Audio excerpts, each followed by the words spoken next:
A couple of weeks ago, we took you along on a transatlantic flight on KLM's Airbus A330 and examined what they're like in economy class. A rather mediocre experience overall, which was elevated by its fantastic crews and well-maintained planes. In today's episode of Brutally Honest, I will bring you along on a flight on their sister airline, Air France, and take a closer look at what they're like on a transatlantic flight. I'm glad you're joining me on today's trip from Toronto to Paris on Air France's A350.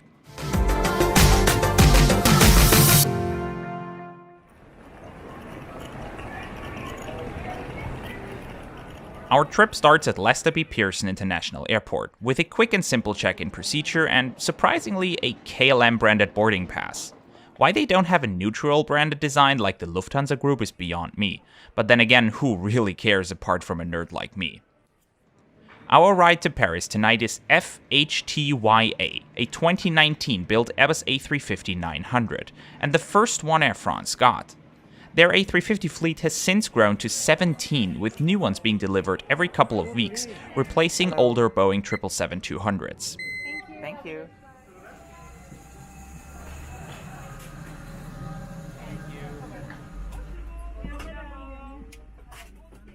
Air France's A350s have a new type of business class seat installed in the front, offering a staggered 1-2-1 configuration with direct aisle access for every seat.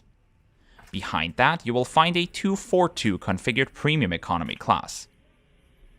And as on almost all our flights, we'll take a seat in the back, the 3-3-3 configured economy class, which is a standard configuration for the A350.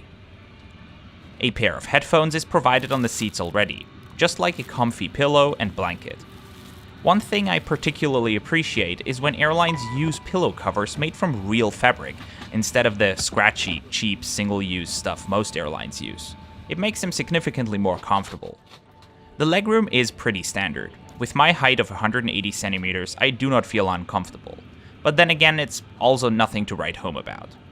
It's also important to note that the pandemic-related absence of in-flight and duty-free magazines gives you an extra centimeter of space you wouldn't normally have. The seatback pocket also has these additional little pockets, which I always find extremely useful. Each seat is also equipped with a cup holder, as well as a standard tray table.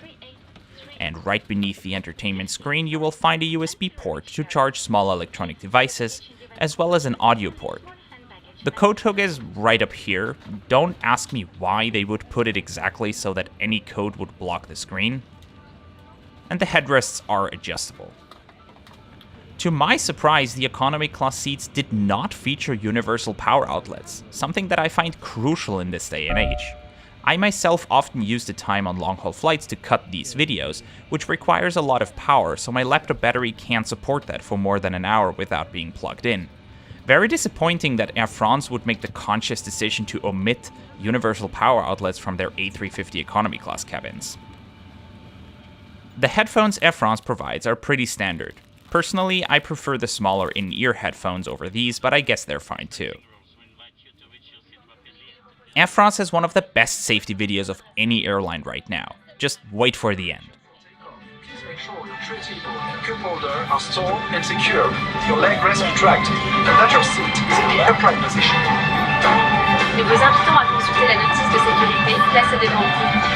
We invite everyone to read the safety information leaflet located in the seat back pocket.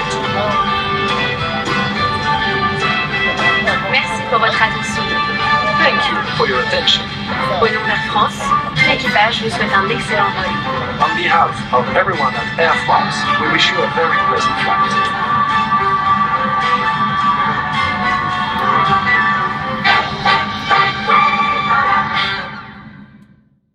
How cool was that?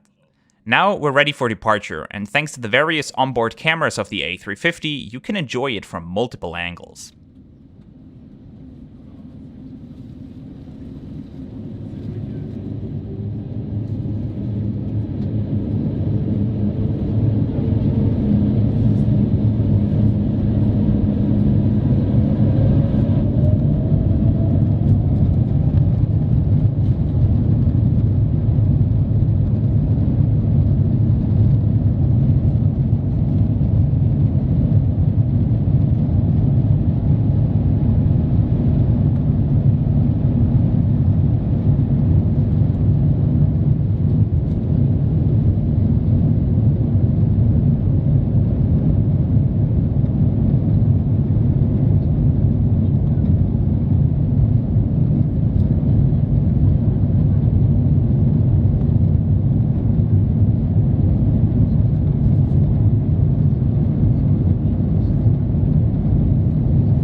After takeoff, the crew handed out hygiene kits, which included a disinfectant wipe, hand sanitizer, and a fresh face mask.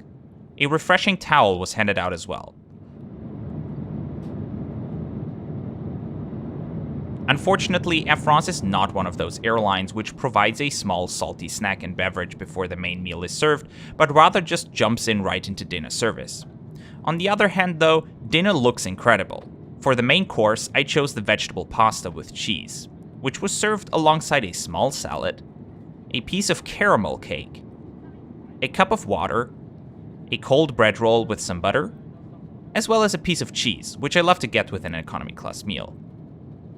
Alongside that, I got myself a little bottle of French white wine.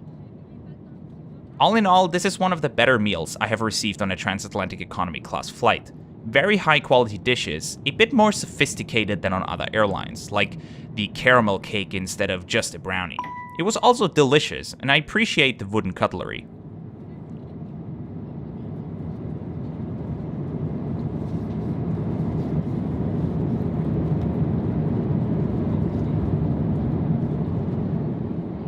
After dinner, the crew offered tea or coffee, so now it's time to get cozy for a movie. Luckily, Air France's in-flight entertainment system offers a wide variety of movies and TV shows to watch on demand.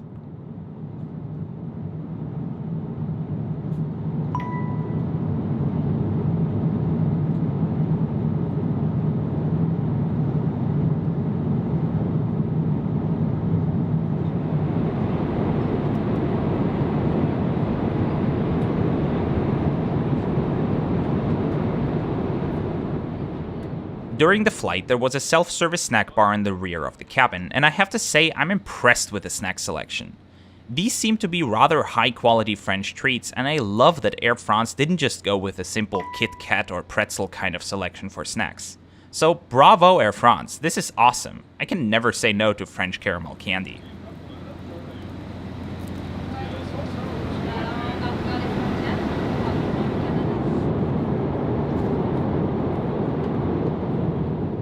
The aircraft was also equipped with Wi-Fi, which was available for purchase. However, using standard messaging apps was free throughout the duration of the flight.